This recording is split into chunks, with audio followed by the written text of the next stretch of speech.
Hello and welcome बच्चों to the third chapter of IED. इससे हमारा टाइमलाइन खत्म हो जाएगा पूरा। वो टाइमलाइन याद है जो फर्स्ट चैप्टर से स्टार्ट हुआ था? क्या टाइमलाइन था अपना? 1947 तक था फर्स्ट चैप्टर, जहां वी टॉक्ड अबाउट ब्रिटिशर्स, कैसे उन्होंने बर्बाद किया इंडिया को। और फिर 1950 से 1990 तक हमारा था सेकेंड चैप्टर। वहां हमने देखा कि इंडियन गवर्नमेंट ने कितना बर्बाद किया इंडिया को। यहाँ पे पब्लिक सेक्टर काफी ज्यादा थे, तो पब्लिक सेक्टर इंडिया के सोशल वेलफेयर को बढ़ाने का काम था उनका। पर अपने अभी देखेंगे 1990 तक इंडिया पूरा कंगाल हो गया था, पूरा कंगाल। मतलब जितना हालत खराब अपना 1947 में नहीं हुआ था, उससे काफी ज्यादा हालत खराब अपना 1990 में हुआ। Might sound surprising to you guys, but that was the reality. तो इस कारण कुछ कड़ा कदम उठाना पड़ा इंडियन गवर्नमेंट को। और आपके सामने पेश है बच्चों third chapter in consequence of that. ठीक है ना? तो थर्ड चैप्टर अपने कब से देखने वाले हैं? 1991 से देखने वाले। ठीक है ना? It will start from 1991। ये चैप्टर कंप्लीट करते ही अपना पूरा टाइमलाइन कंप्लीट। ठीक है, आओ। तो भैया चैप्टर का काफी बड़ा सा नाम है, लिबरलाइजेशन, प्राइवेटाइजेशन, ग्लोबलाइजेशन। बेटर होता कि इस चैप्टर का नाम होता एनईपी 1991। एनईपी 1991। एनईपी का full form national economic policy, नहीं, न्यू इकोनॉमिक पॉलिसी हो जाएगी। ठीक है ना? 1991 में क्या निकला बताना? New economic policy. ठीक है, जिसके मेन पिलर्स थे लिबरलाइजेशन, प्राइवेटाइजेशन, ग्लोबलाइजेशन। सब एक एक करके देखेंगे हम। ठीक है, चलो। सबसे पहले तो अपने इसमें घुस रहे थे, जो मैं बता रहा था। मैंने क्या बोला? इंडिया का हालत कब ज्यादा खराब हुआ था? 1990 तक पूरा इंडिया बर्बाद हो चुका था। अपने इतने कंगाल हो गए थे, we wanted to have a loan of $7 billion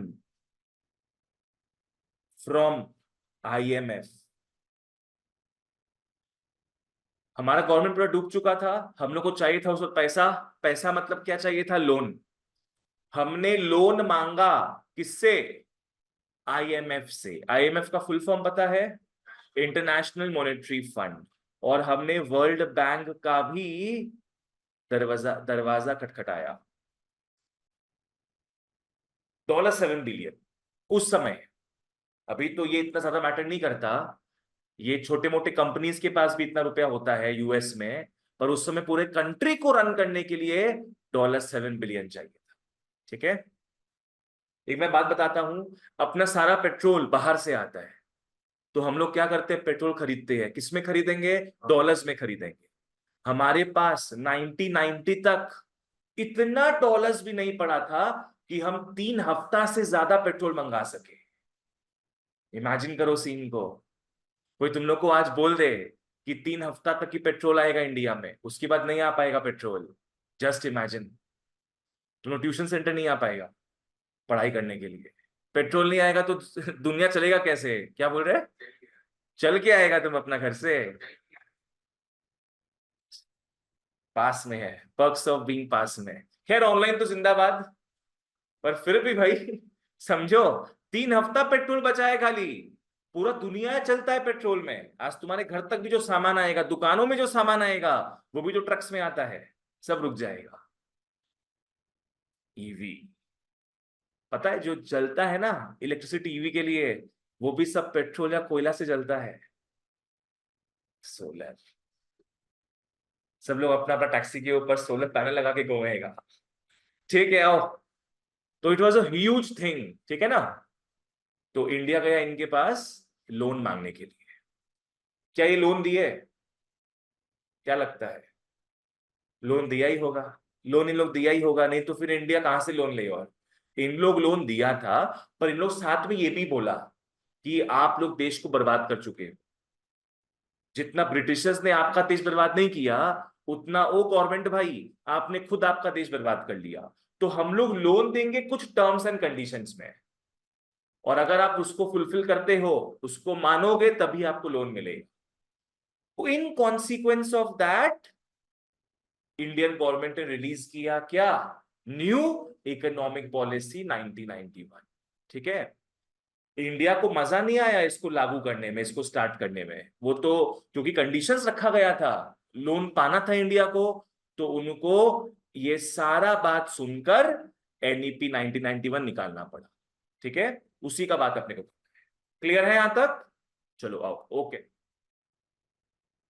हाँ, सिंस इंडिपेंडेंस इंडिया ने फॉलो किया था मिक्स्ड इकोनॉमिक सिस्टम। अपने को याद है ये mixed economic system, both private and public sector साथ में को एग्जिस्ट करेंगे। ठीक है ना, उस तक समझ में आया ये। यहां पे एडवांटेजेस रहेगा कैपिटलिज्म का भी एंड सोशलिज्म का भी। कैपिटलिज्म मतलब क्या था इसमें, private sector, private sector runs everything. And socialism में क्या था, public sector, government runs everything. तो हमें पता है इंडिपेंडेंस के बाद इंडिया ने मिक्स्ड इकोनॉमिक सिस्टम फॉलो किया, जहां दोनों के एडवांटेजेस आ गए थे। ठीक है,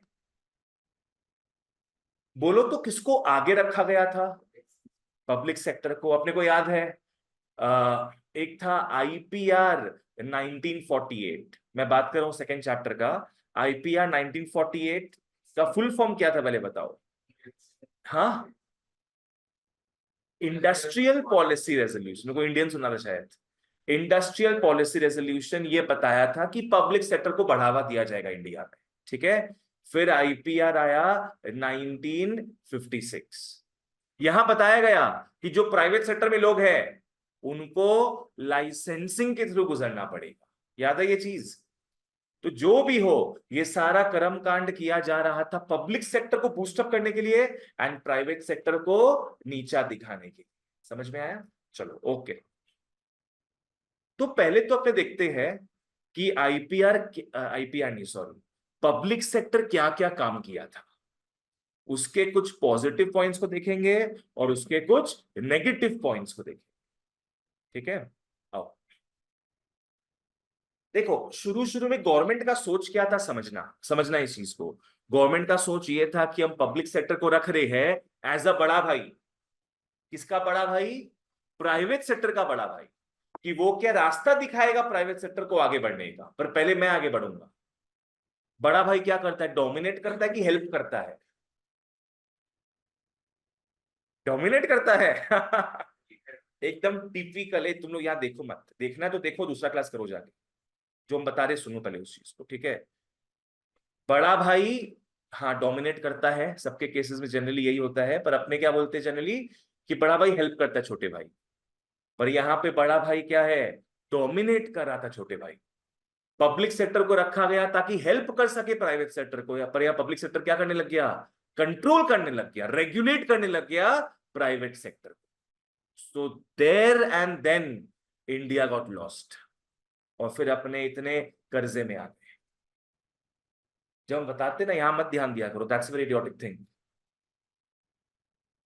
पब्लिक सेक्टर मार्क कर दे फटाफट। पब्लिक सेक्टर को सोशल वेलफेयर के लिए रखा गया था, पर रियलिटी में क्या था कि वो डोमिनेट किया हमारे इकोनॉमी को और प्राइवेट सेक्टर। ना तो पब्लिक सेक्टर बेटा खुद बढ़ रहा था, और ना ही प्राइवेट सेक्टर को बढ़ने दिया। ठीक है, ना खुद बढ़ूंगा मैं, ना मैं बढ़ने दूंगा। चलो ओके। हाँ, ह्यूज इन्वेस्टमेंट तो था ही पब्लिक सेक्टर में। ऑब्वियसली प्राइवेट के पास देयर वाज नो मनी, तो किसके पास पैसा था, पब्लिक सेक्टर के पास। वो लंबा लंबा पैसा खर्चा कर रहे थे, इन्वेस्टमेंट कर रहे थे। पर जो वो डोमिनेशन करने लगे थे, जो उनका डोमिनेंस था, it hampered the process of growth and development.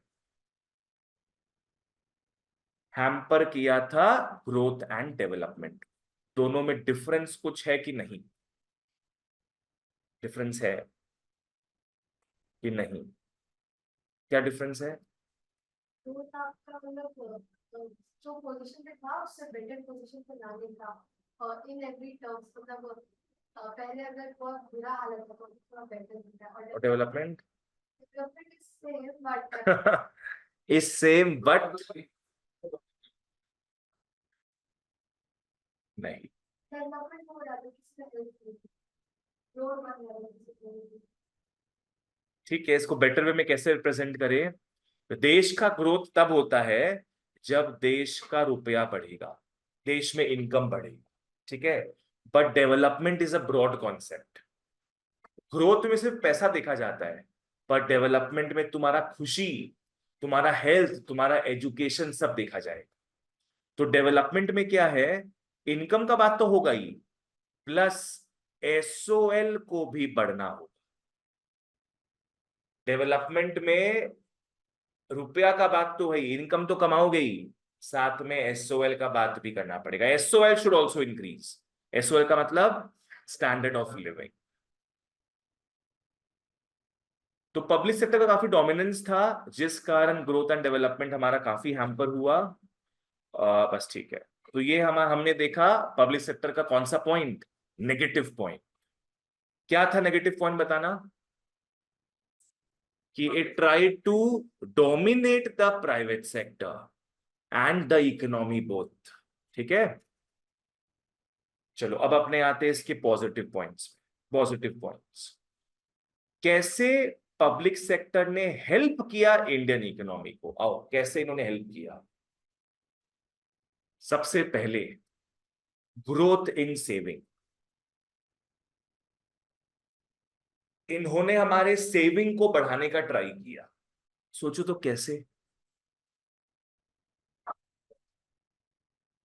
Price कम करके क्या होगा, एक्सपेंडिचर कम होगा तो सेविंग बढ़ेगा। बिल्कुल सही, बिल्कुल सही। आज अपने को पता है पब्लिक सेक्टर किस मोटिव से काम करता है, सोशल वेलफेयर। सोशल वेलफेयर, ठीक है। प्राइवेट सेक्टर क्या है, प्रॉफिट मैक्सिमाइज करने के चक्कर में प्राइसेस बढ़ा देता है। पकड़ लो, क्या पता लेज का पैकेट 5 रुपए का ही आता अगर गवर्नमेंट बनाता तो, पर क्योंकि लेज ब्रांड बना रहा है उसका वो रख दिया 10 रुपया। आज पकड़ लो गवर्नमेंट बनाने लग जाए लेज, तो 10 रुपया नहीं देकर अपने कितना रुपया देंगे, 5 रुपया देंगे। हर एक केस में प्राइसेस कम हो जाएगा, तो हर एक केस में अपना इंस्टेंट क्या होगा, सेविंग्स बढ़ता जाएगा ना। इंस्टेंट सेविंग्स होता रहेगा अपना। जहां 10 रुपया खर्चा करते थे पहले, अब तो अपने कितना खर्चा कर रहे हैं, 5 रुपया। तो सेव होते जा रहे हैं 5 रुपया अपना, है ना। तो यहाँ पे बढ़ने लग गया हमारा सेविंग। इसको कैसे लिखोगे यहाँ पे, लिख लो, नो प्राइवेट सेक्टर का मतलब है लेस प्राइसेस, का मतलब है मोर सेविंग।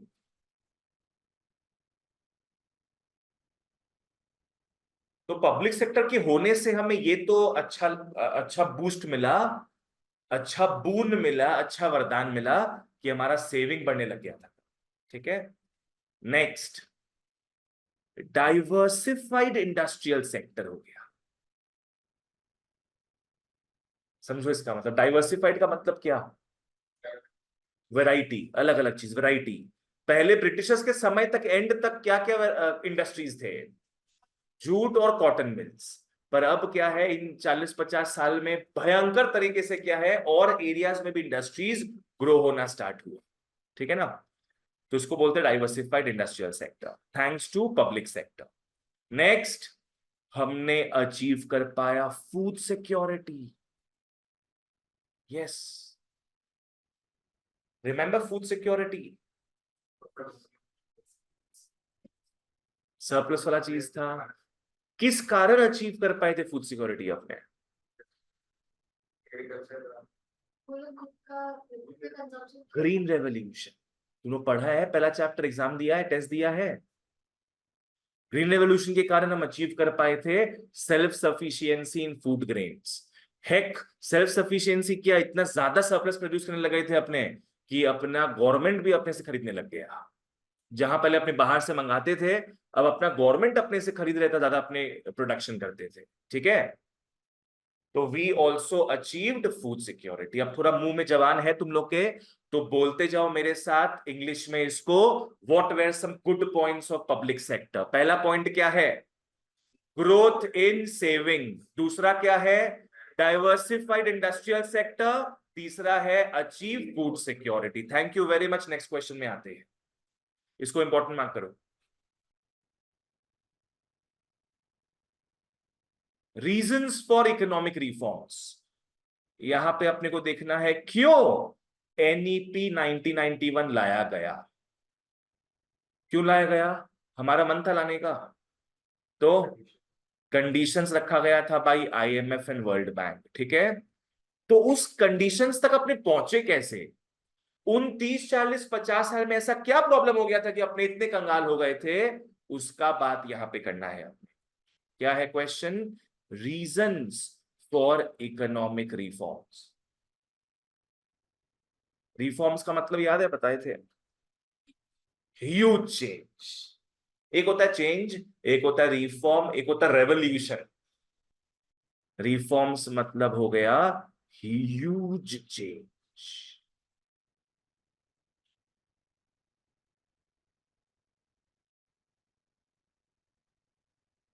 क्या क्या रीजंस था, आओ देखते हैं।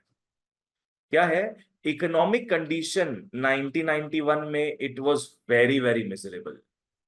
It was very very miserable. इसके काफी सारे रीजंस थे, आओ कॉपी में लिखाता हूं मैं।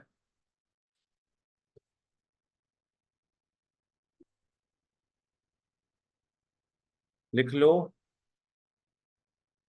Y were reforms introduced in India. Why were reforms introduced in India? यहां से 4 से 6 मार्क्स का क्वेश्चन आता है अपना, ठीक है। और एक बढ़िया सा मैं निमोनिक दूंगा। निमोनिक लिख लो, आई एम डीपी। डीपी मतलब Deepika Padukone. I am DP BF. कौन हूं मैं? I am who? DP BF. मैं हूं दीपिका पादुकोण का बॉयफ्रेंड। ये रणवीर भाई नहीं सुन ले, नहीं तो प्रॉब्लम हो जाएगा। तो ये निमोनिक के थ्रू अपने क्या है, मस्त 6 फीचर्स को याद रख सकते हैं जिस कारण इंडिया इतना खराब हालत में पहुंच गया था, ठीक है। बोलो क्या है निमोनिक अपना? I M TPPF. चलो लिख लो, आई का मतलब इन्फ्लेशन। क्या लगता है 1990 तक इन्फ्लेशन बढ़ गया था कि घट गया था? बढ़ गया था। इन्फ्लेशन बढ़ गया था। एम में आओ, एम का मतलब होगा मिसमैनेजमेंट।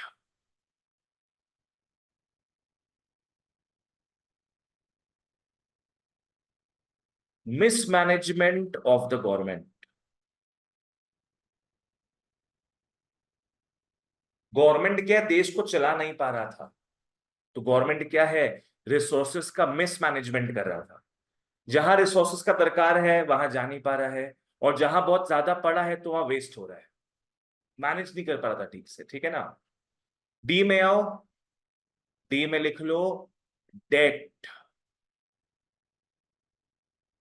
डेट मतलब क्या हो गया? कर्जा। डेट बढ़ गया था काफी। इंडिया 1990 में ही लोन नहीं ले रहा था फर्स्ट टाइम। इंडिया का हिस्ट्री था लोन लेने का, और वो पुराना लोन चुकाता था नया लोन लेकर, फिर नया लोन चुकाता था और नया लोन लेकर। डेट ट्रैप में फंस गया था वो, huge burden of debt. Debt trap में इंडिया फंसा हुआ था। एकदम लास्ट में करते करते करते $7 बिलियन में अटक गए थे अपने। सोचो, आज भी बहुत ज्यादा लोन है, पर आज कमाई भी बहुत है। पी, पी में लिख लो पब्लिक सेक्टर परफॉर्मेंस। पी में लिख लो पब्लिक सेक्टर परफॉर्मेंस। क्या लगता है परफॉर्मेंस कैसा रहा होगा इनका? खराब रहा होगा। पब्लिक सेक्टर का परफॉर्मेंस काफी खराब रहा होगा।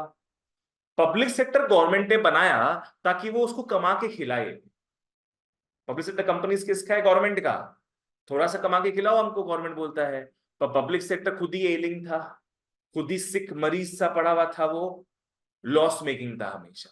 ठीक है, बी में आओ। कोई एक चैप्टर अपने स्टार्ट किए थे मैक्रो में, अभी तो खत्म कर चुके हैं। Balance of payments. Balance of payments में बात अपने करते हैं इंपोर्ट एक्सपोर्ट का। उस समय क्या लगता है क्या ज्यादा रहा होगा? इंपोर्ट ज्यादा रहा और एक्सपोर्ट तो ना के बराबर ही रहा होगा मान। तो बैलेंस ऑफ पेमेंट्स हमारा अच्छा था कि खराब? खराब। खराब इसलिए था बिकॉज एक्सपोर्ट्स हम ज्यादा, एक्सपोर्ट्स कम करते थे। एक्सपोर्ट्स हम कम करते थे, इंपोर्ट्स हम ज्यादा करवाते थे। हाँ। नहीं। नहीं।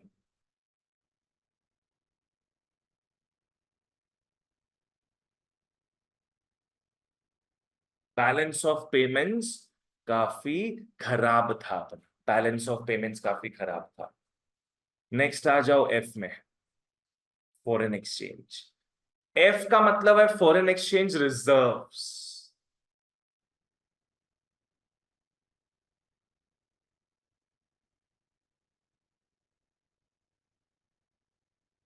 F is foreign exchange reserves.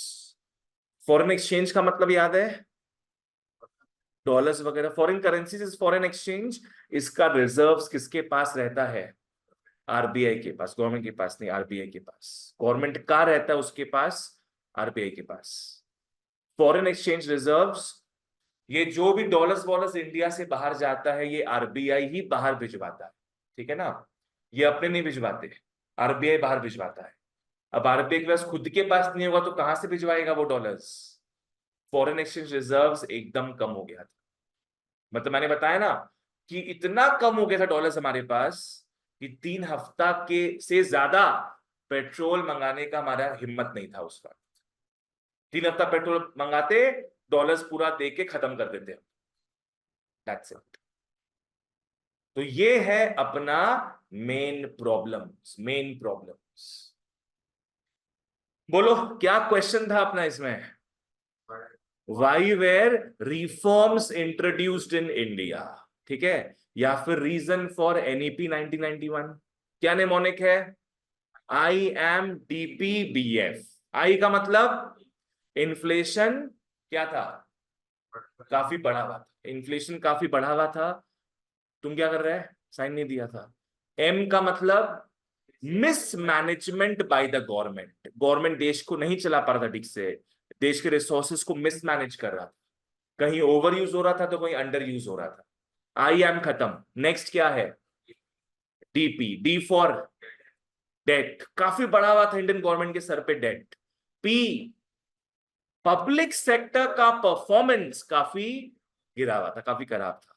B F में आओ। बी का मतलब हो गया बैलेंस ऑफ पेमेंट्स में क्राइसिस आ चुका था, काफी खराब पोजीशन में थे हम लोग। एफ मतलब हो गया फॉरेन एक्सचेंज रिजर्व्स। अब फटाफट बिना देखे बोलना। आई फॉर इन्फ्लेशन, बढ़ा हुआ था। M mismanagement of the government.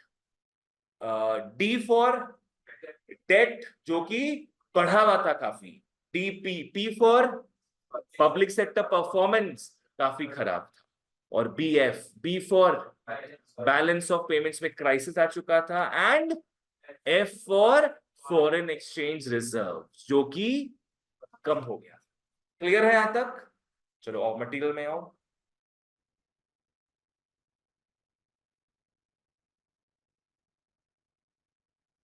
ठीक है, ये बाद में पढ़ेंगे, पहले तो ये जो बताया है वो समझा देते हैं। आओ बच्चों, क्या क्वेश्चन है समझना। Reasons for making major economic reforms, या why was reforms introduced in India. I for inflationary pressure, M for inefficient management, D for huge burden of debts, P for public sector का poor performance, B for balance of payments में crisis आ गया, deficit आ गया, and F for foreign exchange reserves में fall आ गया, गिरावट आ गई। चलो okay,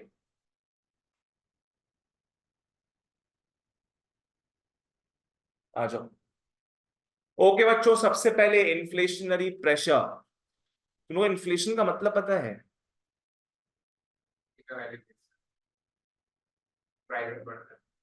prices बढ़ता है। इन्फ्लेशन का मतलब हो गया व्हेन प्राइसेस बढ़ेगा।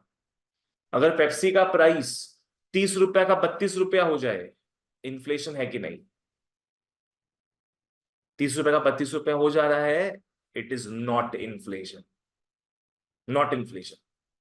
इतना समझ लो, प्राइसेस हर साल बढ़ेगा, नोबडी कैन स्टॉप इट। क्यों बढ़ेगा प्राइसेस हर चीज का? क्योंकि लोगों का इनकम बढ़ता है। आज ये सब सामान बनाता कौन है? लेबर बनाता है, वर्कर्स बनाता है। वर्कर्स को भी क्या चाहिए? हर साल सैलरी अपना इंक्रीमेंट चाहिए ना, इंक्रीज सैलरी चाहिए। आज अपना भी सेंटर का जो रेंट है, हर साल बढ़ता है रेंट, तो हम लोग को क्या करना पड़ता है? फीस बढ़ाना पड़ता है। वैसी वर्कर्स लोग को पकड़ लो, पेप्सी वाला सैलरी देता है, तो उन लोग का सैलरी जब बढ़ाएगा वो, तो कमाएगा कहां से? पेप्सी बेच बेच के ना। तो पेप्सी का प्राइस क्या करेगा वो? बढ़ा देगा। तो 30 रुपया का 32 रुपया होना इज अ गुड साइन, नहीं तो लोगों का इनकम नहीं बढ़ेगा फिर। पर 30 रुपया का 50 रुपया होना ऑल ऑफ अ सडन, या 60 रुपया होना, that is not a good sign. Bread पकड़ लो, 10 रुपया में आ रहा है, कल सुबह उठ के ब्रेड खरीदने जाओगे, देखोगे 50 रुपया हो गया है, that is not a good sign. समझ में आया? पकड़ लो पेप्सी का प्राइस अगर 30 रुपया था, 60 रुपया हो जाए, 60 रुपीज, इन्फ्लेशन यस और नो? नो। क्या भैया, आप तो हर बार नो ही बोले जा रहे हैं। ये भी नो। इन्फ्लेशन तब होता है जब बहुत सारे चीजों का प्राइसेस बढ़े। समझ में आया?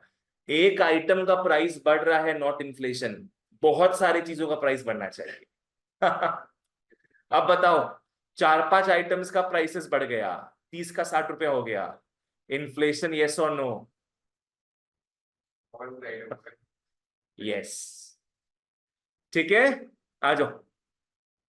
इन्फ्लेशन, इन्फ्लेशनरी प्रेशर, उस समय प्रॉब्लम क्या था 1990 तक? There was consistent rise, consistent rise in the general price level. बच्चों, प्राइस लेवल नहीं, क्या? General price level. Price level होता है एक आइटम का, जनरल प्राइस लेवल होता है सबको मिलाकर। तो जनरल के नीचे लिख लो ऑल।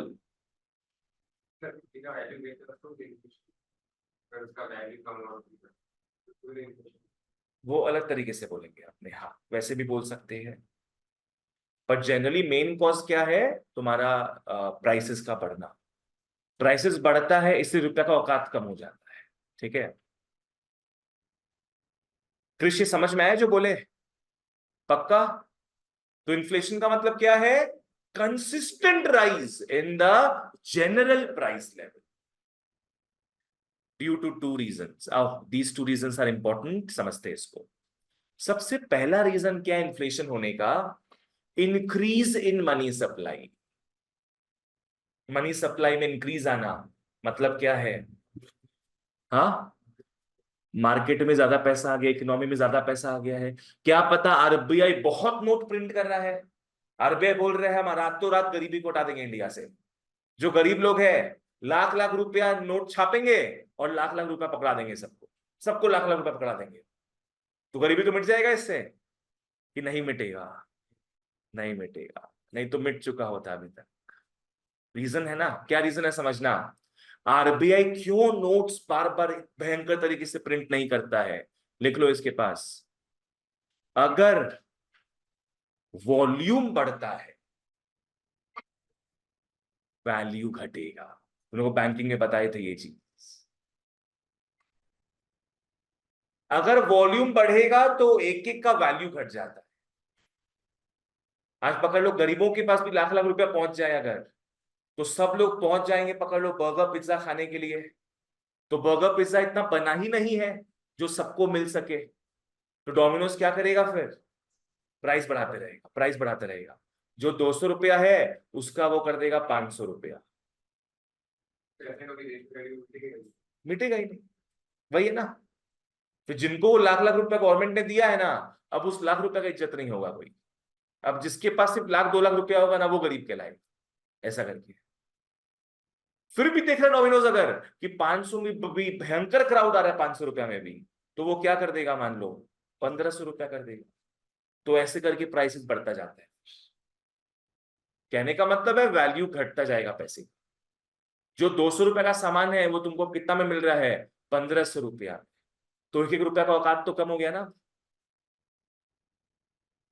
आज हम बाली गए थे, बाली में 10,000 बाली रुपीज का मिलता था पानी का बोतल। 10,000। अपने यहाँ कितना में मिलता है ये, 10 रुपया में मिलता है, या 20 में 1 लीटर का। पर वहां पे 1 लीटर का 10,000 रुपया। सोचो क्यों, बिकॉज वहां का गवर्नमेंट इको वीको नहीं पड़ा था। वहां का जो आरबीआई होगा, पकड़ लो, वहां का जो सेंट्रल बैंक होगा, वो नोट छापे जा रहा है, नोट छापे जा रहा है।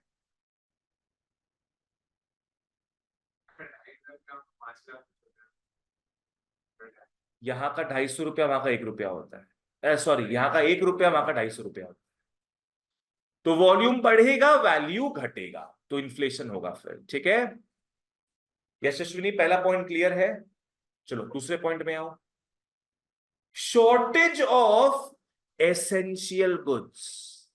एसेंशियल गुड्स मतलब क्या, बेसिक डेली नेसेसिटीज का गुड्स, लाइक राइस हो गया, वीट, केरोसिन वगैरह। उस समय लोग खाना बनाते थे कैसे, केरोसिन को जला जला के खाना बनाते थे चूल्हा में। शॉर्टेज ऑफ एसेंशियल गुड्स था। अब तुम लोग खुद सोचो, अब राइस वाइस बहुत कम प्रोड्यूस हुआ है, अगर सब लोग राइस खा रहे हैं, तो बचा कुचा राइस का प्राइस क्या है, बहुत बढ़ जाएगा ना। बिकॉज 1,000 लोग को राइस चाहिए, पर राइस सिर्फ 200 किलो है। 1,000 लोगों को पेट भरना है 200 किलो में, प्राइसेस तो बढ़ेगा। शॉर्टेज ऑफ एसेंशियल गुड्स में क्या होता है, डिमांड बढ़ावा होता है, पर सप्लाई कम होता है।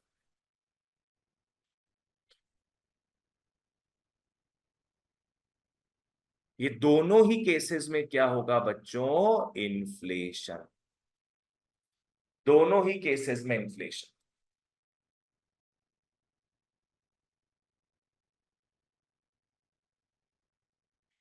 समझ में आया यहां तक, बोलो क्या रीजन है। पहला रीजन था अपना क्या, देख के बोलो, कोई चिंता नहीं है। पहला रीजन था increase in the money supply. जितना ज्यादा मनी प्रिंट्स होगा, 1 1 रुपया का औकात कम होते जाए। Next, shortage of essential goods.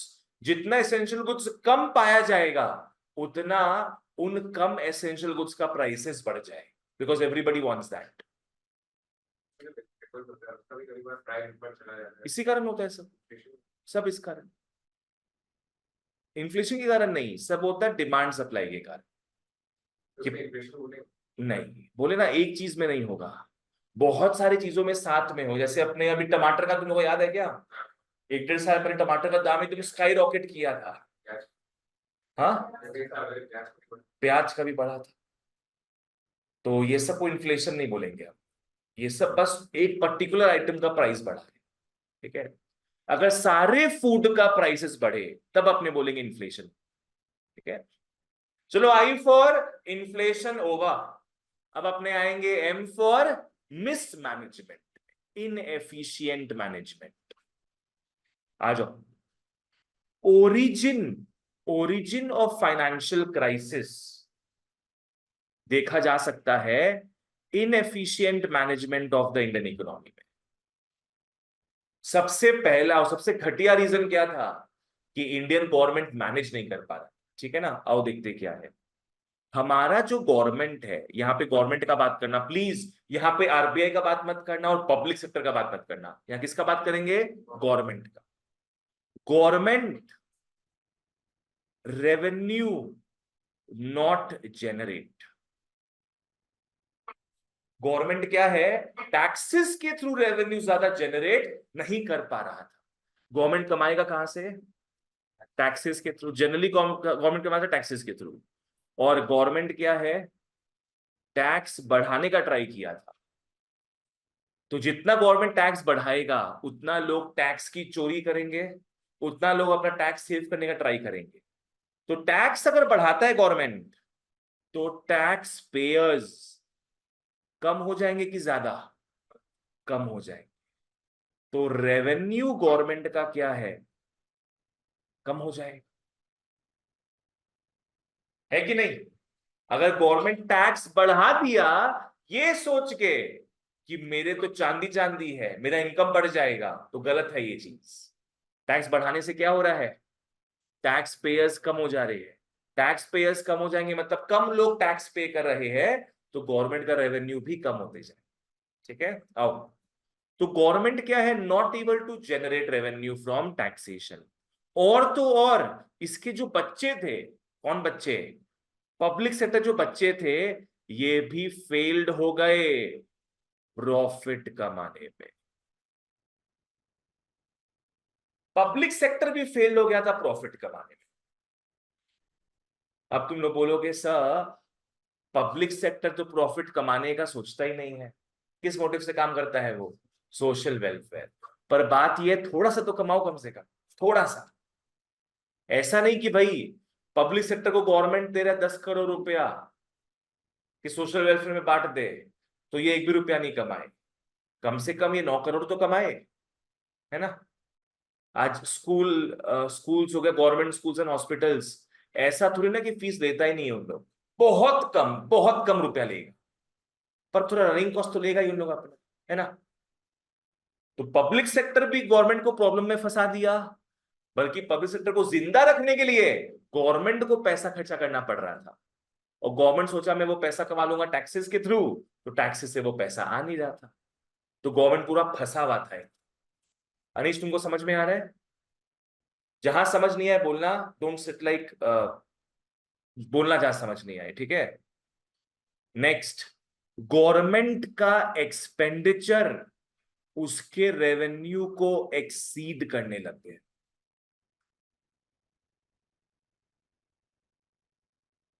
बोलो इसका मतलब क्या है? जितना कमा नहीं रहा उससे ज्यादा उसको खर्चा करना पड़ रहा था। भाई खर्चा कम करता, क्यों खर्चा कर रहा था ज्यादा? सोशल वेलफेयर के लिए, एंड ताकि इंडिया में डेवलपमेंट हो, इंडस्ट्रीज आए, ग्रोथ हो। आज मोदी जी पकड़ लो, इतना कुछ करते हैं फिर भी बदनाम होते कुछ लोगों के सामने कि कुछ नहीं किए मोदी जी। तो गवर्नमेंट अगर उस समय कुछ नहीं करता, तब कितना बदनाम होता सोचो।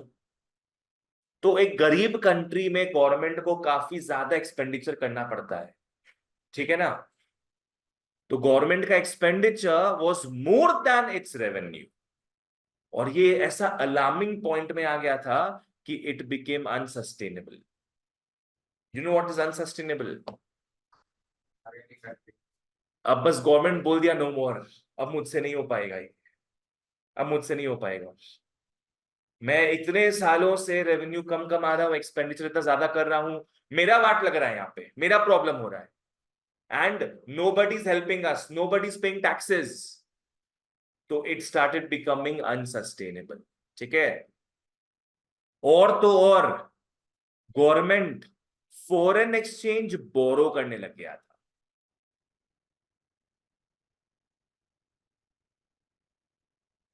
माने अब फाइनली गवर्नमेंट कहां से पैसा लेना स्टार्ट किया?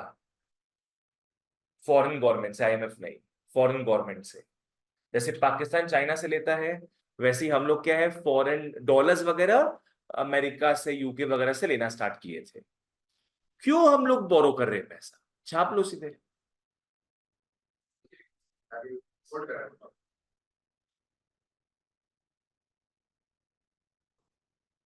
जब खुद के पास आरबीआई पड़ा है तो पैसा बोरो क्यों करे बाहर से हम?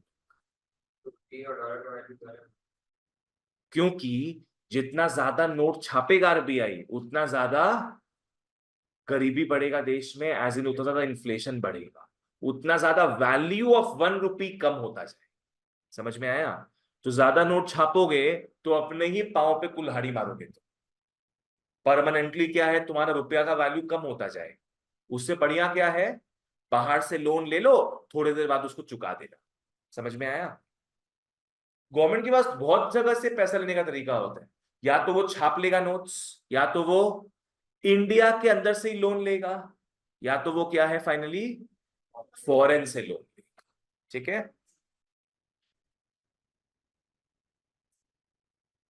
बोले ना जितना ज्यादा प्रिंट करेगा उतना ज्यादा क्या होगा, लोन जितना ज्यादा चुकाने के लिए नोट्स प्रिंट करेगा उतना तो वैल्यू तो कम होगा ही।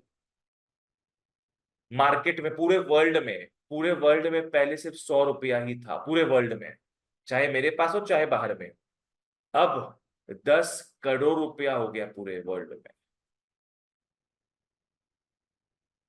तो यहाँ पे जितना एक एक रुपया का औकात था, यहाँ पे एक एक रुपया का औकात बहुत कम हो जाए। समझी? That is the problem. Sir हम लोग जैसे डॉलर लेकर और बंदे में उनको रुपये देते डॉलर्स ही देंगे हम लोग जब लोन, तुम लोग को पीओपी में पढ़ाएंगे ये सब चीजें, हम वहां के लिए रखते हैं इस चीज को। खैर इस टेक्स्ट में आते रिटर्न, फॉरेन एक्सचेंज जो तुम बोरो कर रहे हो, ठीक है बोरो कर रहे हो, but it was spent on meeting consumption needs. सोचो इस बारे में।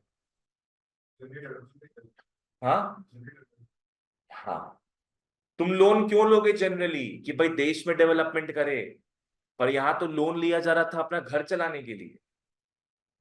गवर्नमेंट को अपना इलेक्ट्रिसिटी बिल पे करना है, लोन ले रहा है, मुझे पे करना है मेरा इलेक्ट्रिसिटी बिल। गवर्नमेंट को किसी को सैलरी देना है, तो वो क्या कर रहा है, लोन ले रहा है सैलरी पे करने के लिए। तो इसका मतलब तो गवर्नमेंट लोन ले रहा है फॉर अनप्रोडक्टिव यूजेस। आज पकड़ लो अपने लोन दे लेना स्टार्ट कर ले, भाई चाय पत्ती है पर चीनी नहीं है, चीनी खरीदने के लिए अपने लोन ले रहे हैं, तो वो तो अनप्रोडक्टिव यूज हो गया ना। पर वही तुम लोन ले रहे हो एक एसेट खरीदने के लिए, एक फैक्ट्री खड़ा करने के लिए, तो वो पैसा तुम्हारे काम आ रहा है। समझ में आया ना? पर इन लोग जो लोन ले रहा था, it was meant for consumption needs. Consumption needs के पास लिख लो, टू पे सैलरी एटसेट्रा।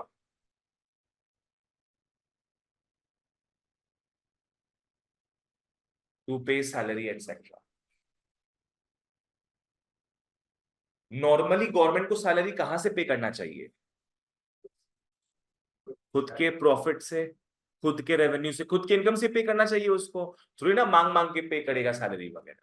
ठीक है, तो ये तीनों पॉइंट्स क्लियर था यहाँ पे। आ जाओ, बोलो। इन्फ्लेशन के दो कारण, increase in money supply and shortage of essential goods. Next, mismanagement के क्या क्या कारण थे।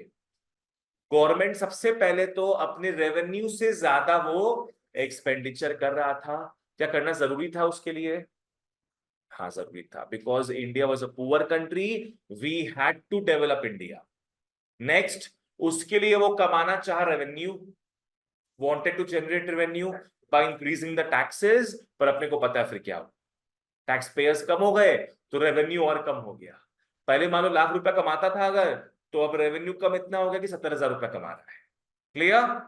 थर्ड रीजन क्या था, गवर्नमेंट जो फॉरेन एक्सचेंज बोरो करता था, it was not put to productive use, it was put to unproductive use for consumption purposes. ठीक है, चलो आगे बढ़ते हैं। IM तो खत्म, अब क्या आएगा, डीपी में क्या, डेट आएगा। डेट, आ जाओ। ह्यूज बर्डन ऑफ डेट्स, आ जाओ। डेट में आदमी कब आता है, जब आदमी का खर्चा उसके इनकम से बढ़ जाता है।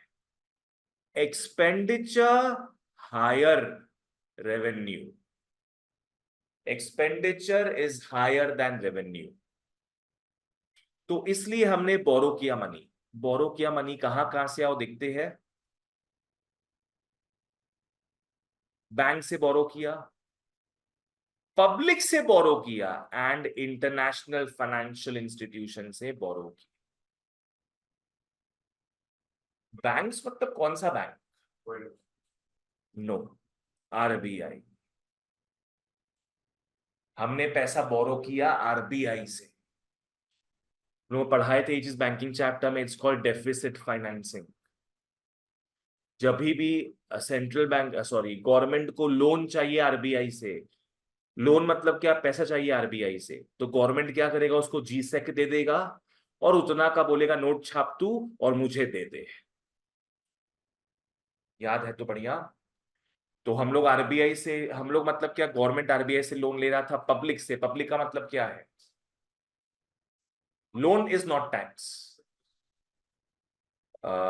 जी सेक बेच के बोल सकते हैं, करेक्ट। तुम क्या बोल रही थी? पब्लिक से लोन कैसे लेगा ये? आज पकड़ लो, तुम पोस्ट ऑफिस जा रहे हो, पोस्ट ऑफिस में जाके तुमने 10,000 का एफडी कराया। तुम्हारे लिए वो क्या है? एफडी है। पर पोस्ट ऑफिस ओन कौन करता है? गवर्नमेंट। तो वो पोस्ट ऑफिस में तुम 10,000 रुपीज एज एफडी जमा किए हो, वो बेसिकली गवर्नमेंट के लिए क्या हो जाएगा? लोन। कि गवर्नमेंट तुमसे 10,000 रुपया लोन लिया है। तो इस तरीके से गवर्नमेंट पब्लिक से लोन लेता था। And last but not the least, international financial institutions like, कौन कौन हो गया? वर्ल्ड बैंक हो गया, आईएमएफ हो गया, इनसे भी लोन लेते थे आप लोग। ठीक है, आ जाओ। क्योंकि बर्डन इतना ज्यादा बढ़ चुका था हमारे ऊपर कि अब हम लोग को लोन लेना पड़ रहा था हर जगह से। जहां से लोन मिल जाए वहां से ले लो। नेक्स्ट आओ, poor performance of public sector. Overall performance very disappointing. Poor performance of public sector, कुछ कुछ पब्लिक सेक्टर को छोड़ के बाकी सारे पब्लिक सेक्टर क्या बर्बाद निकले। पकड़ो, गवर्नमेंट के 100 बच्चे थे अगर, तो 90 बच्चे तो बेकार निकले, 10 बच्चा कमा के दिया गवर्नमेंट को। अब पब्लिक सेक्टर का productivity and revenue miserably low. What is productivity? ठीक है, पब्लिक सेक्टर का वर्क, उसका प्रोडक्शन भी कम था, साथ ही साथ वो रेवेन्यू भी कम कमा रहा था। ऑफ कोर्स, अगर पब्लिक सेक्टर कम प्रोड्यूस करेगा, कम बेचेगा, कम पैसा कमाएगा। तो पब्लिक सेक्टर का प्रोडक्टिविटी कम था एंड उसका रेवेन्यू भी कम था, जिस कारण प्रॉब्लम किसको हो रहा था? Government, because government was dependent on them as well. चलो नेक्स्ट आओ, deficit in balance of payments.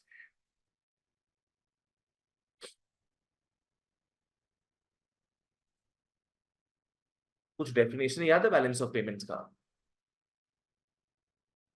Balance of payments refers to accounting statement which provides a systematic record of all economic transactions, between a country and the rest of the world, between two countries, nahi, a country and rest of the world in, कब होता है? In a fiscal year, in a fiscal year. चलो वापस से एक बार, balance of payments refers to an accounting statement showing a systematic record of all economic transactions between a country and the rest of the world in a fiscal year। Basically balance of payments में बात करते हैं export import का। हर country क्या चाहता है, क्या हो? एक्सपोर्ट ज्यादा, इंपोर्ट्स कम। लिख लो यहां पे, बैलेंस ऑफ पेमेंट्स का मतलब है value of exports minus value of imports. आ जाओ, बैलेंस ऑफ पेमेंट्स का मतलब हो जाएगा कितना तुम क्या कर रहे हो? एक्सपोर्ट कर रहे हो, माइनस कितने का तुम इंपोर्ट करवा रहे हो। यहां वर्डिंग से समझ में आता, देखो एक्स एंड एम। एक्स मतलब क्या हो गया? जा रहा है। इम मतलब विद इन, आना। ठीक है ना? तुमने वो उसका देखा था रिपोर्ट, एक सबमरीन गया था नीचे, हट गया था अंदर से वो, टूरिस्ट लोग को सबमरीन लेके जा रहा था, ये 1 2 साल पहले का बात है। हाँ, टाइटैनिक दिखाने लेके जा रहा था, यस, सबमरीन था, विलियनर्स को लेके जा रहा था। कोई पाकिस्तान बोल रहा है अब? नहीं, एक एक करके इनपुट्स मिल रहा था मेरे को, गुड। तो पाकिस्तान के 2 बिलियनर्स भी थे उसमें, और उसमें वो कंपनी का मालिक भी था, जिसका सबमरीन था, उस कंपनी का मालिक भी था उसमें। पता नहीं क्या हुआ, अंदर जाके वो एक्सप्लोड हो गया। नो, वो इम्प्लोड हो गया। न्यूज में आया, submarine imploded. Why not exploded? Because exploded का मतलब क्या है? फुट के बाहर आना, बोलते ना एक्सप्लोजन। एक्सप्लोजन मतलब फुट के, पानी के बाहर नहीं। एक्सप्लोजन मतलब क्या? फुट के बाहर आना। इम्प्लोजन मतलब फुट के अंदर जाना। पानी का प्रेशर हो गया। सबमरीन अंदर से तो खाली होता है, अंदर में तो जैसे ये रूम खाली है अंदर से, सबमरीन में तो अंदर से खाली होता है। बाहर में इतना प्रेशर था पानी का कि फट के बाहर नहीं जाता है सबमरीन, क्या अंदर एकदम श्रिंक हो जाता है। माने ये पेन जितना टुकड़ा हो जाता है उसका, सोचो, ये पेन जितना सबमरीन का टुकड़ा हो जाता अभी नीचे जा रहा था, पानी का बहुत ऊपर फेंक रहा है। है। जितना नीचे तुम जाते हो उतना पानी का प्रेशर बढ़ जाता है। तो बोलो करेक्ट वर्ड क्या होगा? सबमरीन एक्सप्लोड हुआ कि इम्प्लोड हुआ? इम्प्लोड। सर क्वेश्चन गेट ना। अरे सावास, एक एक करके इनपुट दे रहा है सब। ओशन गेट था, अब उसका ओशन ग्रेव हो गया है। ठीक है ना? सो मतलब चिंता मत करो, उसमें जो लोग थे उन लोग को हल्का सा भी भनक नहीं पड़ा हो कि मर गए उन लोग। मतलब 1 सेकंड भी नहीं, 1 मिली सेकंड में बस बस खत्म, ऐसे करके 1 मिली सेकंड में मर गया उन लोग। हाँ, तो वही है, एक्स एक्स का मतलब होता है बाहर जाना, इम का मतलब अंदर। ठीक है ना? ओके। तो अगर export is greater than import, if export is greater than import, बोलो अच्छा है कि बुरा है? अच्छा है। तो मतलब बैलेंस ऑफ पेमेंट बढ़ा हुआ होगा, अच्छा होगा ये चीज। पर अगर export is less than import, तब बैलेंस ऑफ पेमेंट्स घटा हुआ रहेगा, खराब रहेगा ये चीज, खराब रहेगा ये चीज। ठीक है? तो इंडिया में यही था। हाँ, ठीक। इंडिया में यही हाल था। आओ, deficit in balance of payments. Deficit का मतलब क्या हो गया? कमी, डेफिशिएंसी। ठीक है? डेफिसिट कब होता है बैलेंस ऑफ पेमेंट में? जब इंपोर्ट्स एक्सीड्स एक्सपोर्ट्स, जब इंपोर्ट ज्यादा होता है एक्सपोर्ट के मुकाबले। यही तो उस समय हो रहा था। इनफैक्ट हम लोग सारा सामान बाहर से मंगा रहे थे, और हम लोग एक्सपोर्ट कुछ कर नहीं पा रहे थे, because Indian made goods were not of good quality. जो अपने पढ़े थे ना फर्स्ट चैप्टर में एकदम, कि Indian handicrafts were known for 2 things, skilled craftsmanship and superior quality of raw materials. वो फर्स्ट चैप्टर तक ही सीमित था। सेकेंड चैप्टर में इंडियन मेड प्रोडक्ट्स वर्स्ट एकदम। ठीक है? आओ, याद है हम लोगों ने टैरिफ्स और कोटास लगाया था सेकेंड चैप्टर में। इंडिया एक पढ़े थे अपने, इंपोर्ट सब्स्टिट्यूशन, कि इंपोर्ट को कैसे कम कर सके। तो कम करने का 2 तरीका समझ में आया था गवर्नमेंट को, टैरिफ्स लगाओ, हेवी टैक्सेस लगाओ, दूसरा कोटास लगाओ। कोटास का मतलब था maximum quantity that can be imported.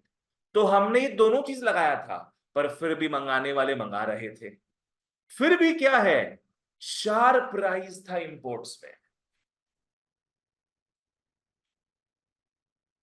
Adding fuel to the fire, there was slow growth of exports.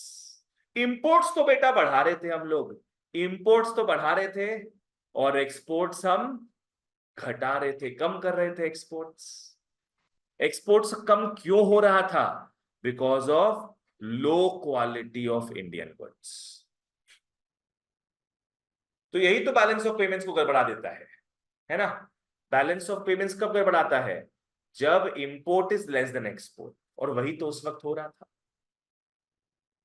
Krrish, उस वक्त ज्यादा क्या था बताना? इंपोर्ट था कि एक्सपोर्ट?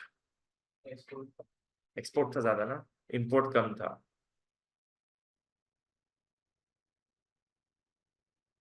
एक्सपोर्ट करवाया था, एक्सपोर्ट कर था उसको। तुम बोला है क्या होगा सही? फाइनली बोलो क्या होगा सही। एक्सपोर्ट करवाते हैं हम लोग, अब वो एक्सपोर्ट करते हैं। तुम थोड़ा पढ़ाई में ध्यान दो। तुम्हारा एक तो इंग्लिश तो बहुत कमजोर है, हम तुम्हारा पेपर देख के समझ गए। पढ़ाई में ध्यान दो तुम एकदम।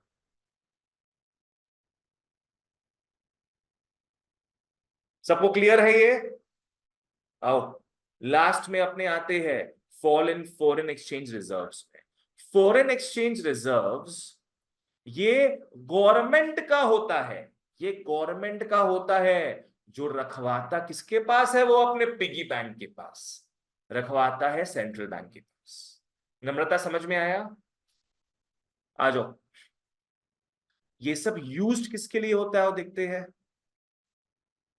जो आरबीआई के पास डॉलर्स पड़ा हुआ है वो कहां कहां यूज होता है वो देखते हैं। सबसे पहला चीज इंपोर्टिंग पेट्रोल। Importing petrol. दूसरा meeting emergency requirements. Yes yes yes, meeting emergency requirements. सोचो इस बारे में। और फेलियर वगैरह यस और yes correct. Dollar normal days के हिसाब किताब में भी काम आता है। रोज तुम पेट्रोल मंगा रहे हो, रोज डॉलर वहां भेज रहे हो, वेरी गुड। पर बहुत बार इमरजेंसी भी हो जाता है ना। आज वॉर हो गया, पकड़ लो, चाइना के साथ वॉर हो गया, तुरंत हम लोग को रफाल जेट्स कहां से? फ्रांस। रफाल जेट्स फ्रांस में बनता है। हम लोग को मंगाना पड़े फ्रांस से तो तुरंत हम लोग को क्या है? डॉलर्स वहां भेजना पड़ेगा। क्या फटाफट 1 महीना के अंदर हम लोग को रफाल जेट्स भेजिए, ये पैसा रखिए आप, है ना। तो इमरजेंसी के लिए भी तुमको डॉलर्स चाहिए होता है। क्रॉप फेलियर हो जाए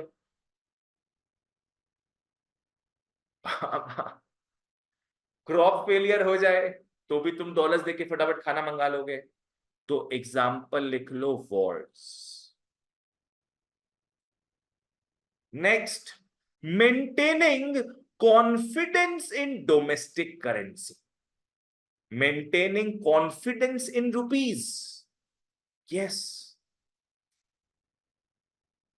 आज देखो हम लोग रुपया क्यों यूज करते हैं? रुपीज हम लोग इसलिए यूज करते हैं because it is accepted by everybody. कल तुम लोग का मनी का टेस्ट है, पढ़ना इस चीज को नहीं पढ़े हो। मनी का सबसे इंपॉर्टेंट फीचर है acceptability, general acceptability. Money is accepted because it is accepted by everybody. तुम लोग मनी एक्सेप्ट करना छोड़ दो, वो मनी नहीं कहलाएगा फिर। तो आरबीआई का ड्यूटी है मनी का औकात को मेंटेन करके रखे। आज पकड़ लो, अभी $1 का प्राइस क्या चल रहा होगा? 82 INR, 82 रुपीज चल रहा होगा, बराबर। अब अचानक से अगर $1 150 रुपीज हो जाए, अचानक से मान लो, अच्छा बात है कि बुरा बात है? बुरा बात है। हाँ, हम लोग के लिए अच्छा बात है कि बुरा बात है? बिल्कुल सही, बुरा बात है, ये बुरा बात है। बच्चों, पहले $1 खरीदने के लिए अपने को 82 रुपीज देना पड़ता था। अब वही डॉलर खरीदने के लिए क्या करना पड़ रहा है अपने को? 150 रुपए देना पड़ रहा है। तो रुपया का तो पैसा वैल्यू गिर गया है। इसका मतलब कौन सा करेंसी वीक पड़ गया? रुपीज वीक पड़ गया और डॉलर काफी स्ट्रांग हो गया। चिंता मत करो, अपने पढ़ेंगे फॉरेन एक्सचेंज रेट वाले चैप्टर में इसी साल, ठीक है। तो लोगों के पास एक खबर आएगा कि ऐसा हाल हो गया अपने रुपए का, तो लोग रुपया को नकार देंगे, छोड़ देंगे, है ना। We never support the weak thing. अपने रुपया को छोड़ देंगे और स्वीकारेंगे क्या? डॉलर्स को, है ना। वही है, आरबीआई ये चीज नहीं होने देगा। RBI will always want to make people believe in rupees. तो आरबीआई के पास बहुत सारे डॉलर्स पड़े हुए हैं, वो इस चीज को ठीक करके ही रहेगा। समझ में आया? वो अपने कैपेसिटी में जो हो सके करेगा, चाहे उसको डॉलर्स खरीदना पड़े या बेचना पड़े, जो भी, ताकि 150 रुपीज का जो प्रॉब्लम था वो रिटर्न आ जाए 82 के आसपास। समझ में आ रहा है ये चीज? It will try to maintain people's confidence in the value of rupees. ठीक है, क्लियर था यहां तक? तो इतना बढ़िया काम होता है डॉलर्स का इंडिया में, पर उस समय डॉलर्स में कमी आ जा रहा था, है ना? आ जाओ, 1991 तक तो ऐसा हाल हो गया था कि फॉरेन एक्सचेंज रिजर्व्स एकदम लोवेस्ट लेवल में आ गया था, एकदम लोवेस्ट लेवल में। फॉरेन एक्सचेंज क्राइसिस हो गया था इंडिया। हाँ, हम लोग के पास इतना डॉलर्स नहीं था to finance imports for more than 2 weeks. 2 week से ज्यादा अपने फाइनेंस नहीं करा पा रहे थे जो भी पेट्रोल वगैरह मंगाना था। और तो और इंटरनेशनल लेंडर्स समझ में आता है, जो हम लोग को फॉरेन फॉरेन गवर्नमेंट जिससे हम लोन लिए हैं, फॉरेन गवर्नमेंट जिससे हम लोन लिए हैं उसको क्या बोलेंगे अपने? International lender. जिससे लोन लेते हो क्या बोलते हो उसको? लेंडर। और जो लोन लेता है वो अपने आप को क्या बोलता है? बोरोवर। ठीक है ना? तो इंटरनेशनल लेंडर्स जिससे लोन लिए हो उसको क्या पे करेंगे? अपने इंटरेस्ट पे करेंगे। क्या रुपीज में इंटरेस्ट पे करेंगे? वो एक्सेप्ट करेगा डॉलर्स। पर हमारे पास डॉलर्स था नहीं। So this level was not adequate to pay the interest to international lenders. सोचो कितना बड़ा प्रॉब्लमैटिक बात था ये। अच्छा, उस समय बोला जा रहा है कि आरबीआई के पास एकदम डॉलर्स का कमी हो गया था। अभी पता है कितना आगे पहुंचे हम लोग? अभी पता है आरबीआई के पास कितना डॉलर्स पड़ा है? Any guess? 7 बिलियन डॉलर्स का लोन उस समय लिया जा रहा था। अभी कितना डॉलर्स होगा आरबीआई के पास? कितना बिलियन? 10 बिलियन के आसपास। 500-600 बिलियन। 10 से 100 के आसपास बोलो। तो बोली लगा रहा है। 10, 100, 50, 500, 600। Any wild gas?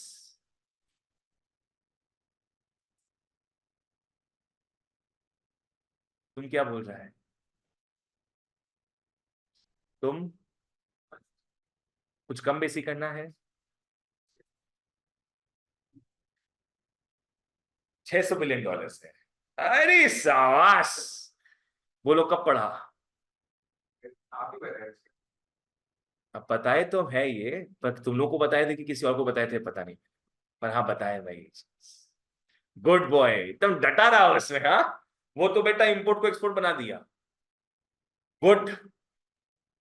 अभी इंडियन गवर्नमेंट मैंने आरबीआई के पास 600 बिलियन डॉलर्स के आसपास पड़ा है, सोचो। जब उस समय अपने रो रहे थे सिर्फ कितना के लिए? 7 बिलियन डॉलर्स के लिए। ठीक है, आओ, क्लियर है यहां तक सब कुछ? बस ये लास्ट पार्ट अपने को पढ़ना है, 5 मिनट में ओवर हो जाए। बाय द वे, पापा 7 बिलियन डॉलर्स, ठीक है, बताएंगे ये चीज। ओके, यहां तक सब क्लियर था? अभी तक अपने क्या क्या पढ़े हैं? सबसे पहले भी टॉक्ड अबाउट पब्लिक सेक्टर का problem and advantages as well. Advantage क्या था पब्लिक सेक्टर का? ग्रोथ हुआ हमारे सेविंग्स में। दूसरा एडवांटेज था इंडस्ट्रियल सेक्टर काफी डाइवर्सिफाई हो गया। और तीसरा एडवांटेज था, हाँ, फूड सिक्योरिटी अचीव किया गया। फूड सिक्योरिटी अचीव किया गया। पब्लिक सेक्टर बदनाम तो थे ही, because they dominated the country as well as the private sector. अब जो मेन पॉइंट अपने आज पढ़े 4 से 6 मार्क्स का क्वेश्चन क्या था उसका? Why were reforms introduced in the country? Mnemonic याद है? IMDPBF। चलो ठीक है, अब आ जाओ न्यू इकोनॉमिक पॉलिसी के मेन रीजन में आते। आओ, सबसे पहले इंडिया में 1991 में क्राइसिस हुआ था। क्राइसिस ने फोर्स किया इंडिया को। क्राइसिस के कारण India got forced to adopt NEP. और किसने फोर्स किया इंडिया को? IMF and World Bank. IMF and World Bank ने फोर्स किया।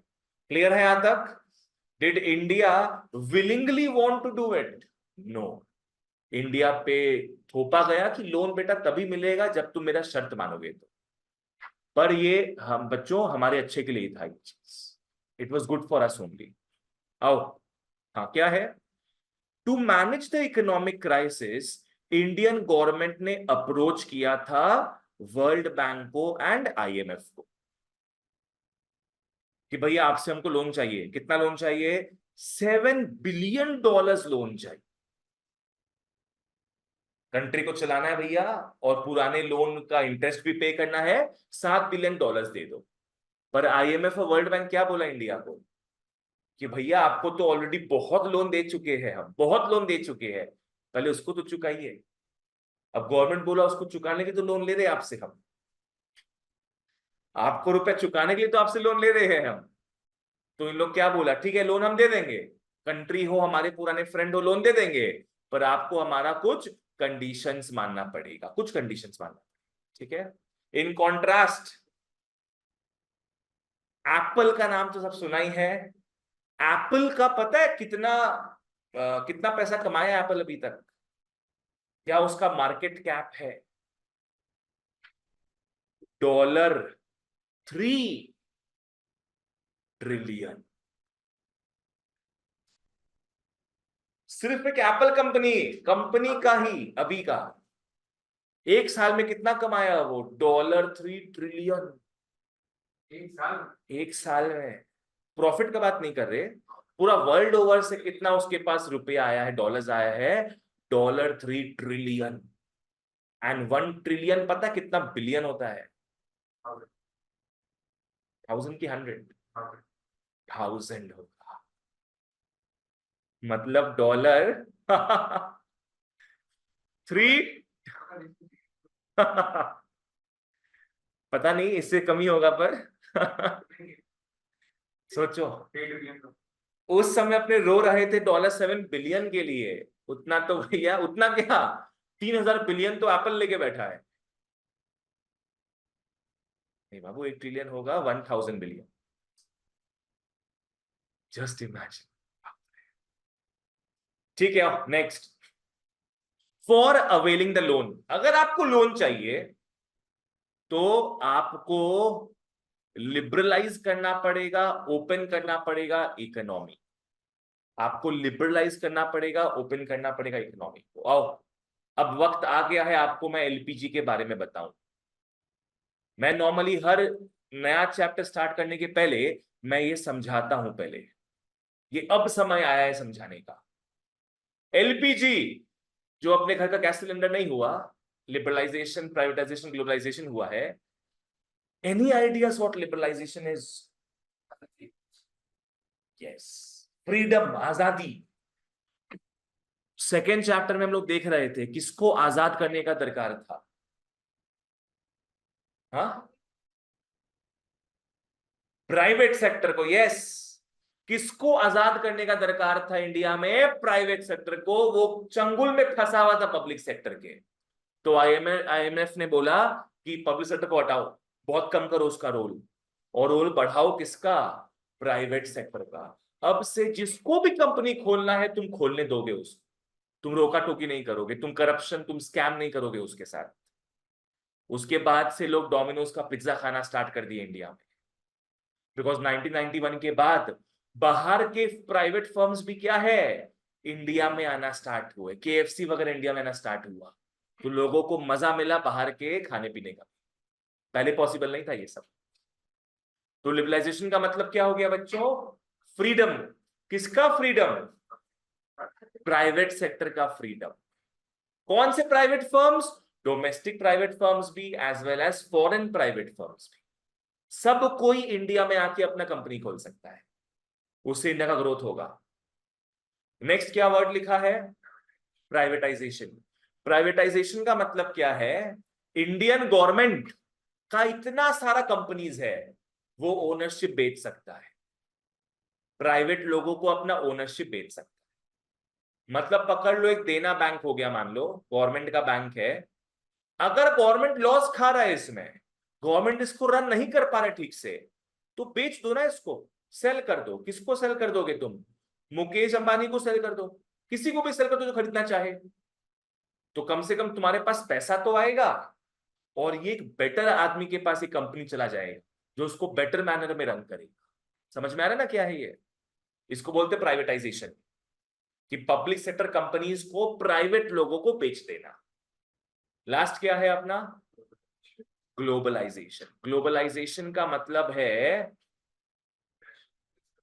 इंटरनेशनल ट्रेड को बढ़ाओ, इंपोर्ट एक्सपोर्ट में कोई रुकावट मत लाओ। रुकावट क्या था? दो रुकावटें थी, टैरिफ्स एंड कोटास। ये सारे रुकावटों को हटाओ, फ्री फ्लो करो, फ्री फ्लो।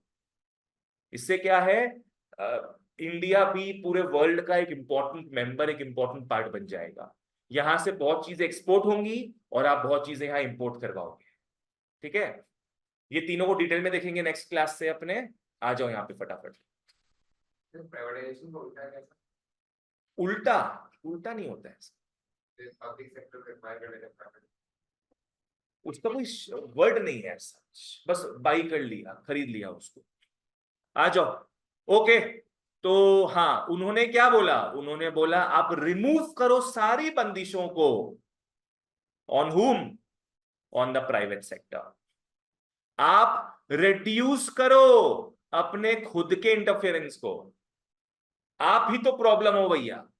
आप रिड्यूस करो अपने सारे इंटरफेरेंस को। अब प्राइवेट सेक्टर आपसे पूछ पूछ के काम नहीं करेगा। अभी तक आपसे परमिशन लेता था, अब आपसे हेल्प मांगेगा। दोनों में डिफरेंस समझ में आया?